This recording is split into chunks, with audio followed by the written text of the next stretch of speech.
ভেটকি মাছ নিয়ে এসেছিলাম। আজকে ভেটকি মাছের ঝাল করব।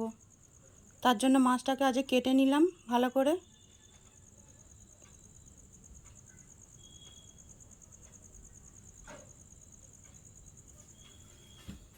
মাছটাকে আমার কাটা হয়ে গেছে।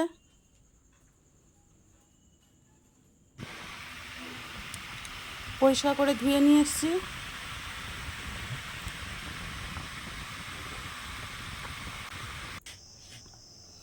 মাছে এবার নুন, হলুদ আর লঙ্কা দিয়ে ভালো করে মেখে নেব।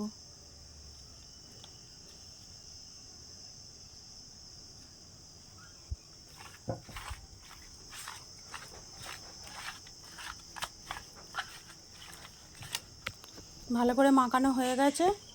এদিকে মাছের ঝালের জন্য কিছু মশলা রেডি করে নেব। পেঁয়াজ, কাঁচা লঙ্কা, টমেটো কেটে নিয়েছি, আদা রসুন ছাড়িয়ে নিয়েছি, বেটে নেব।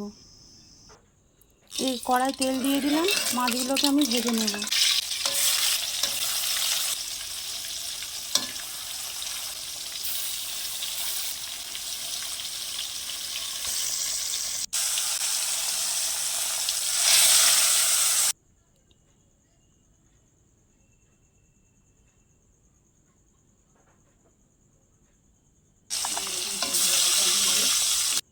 মাছগুলোকে আমার ভালো করে ভাজা হয়ে গেছে।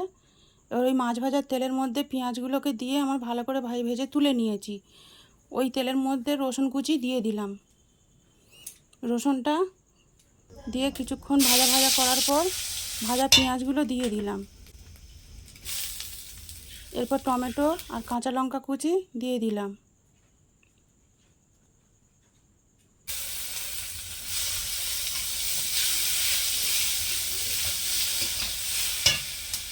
আর স্বাদ মতো নুন দিয়ে দিলাম।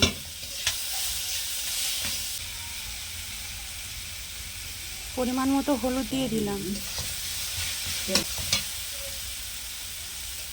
এবার আদা বাটাটা দিয়ে দিলাম, দিয়ে বেশ কিছুক্ষণ নাড়াচাড়া করে জল ঢেলে দিলাম।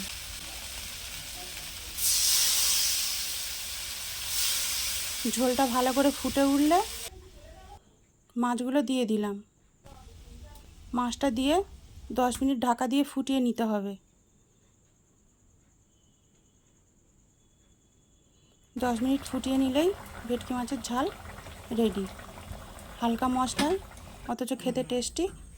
এরকমভাবে একবার করে খেয়ে দেখতে পারো, ভালো লাগবে আশা করি।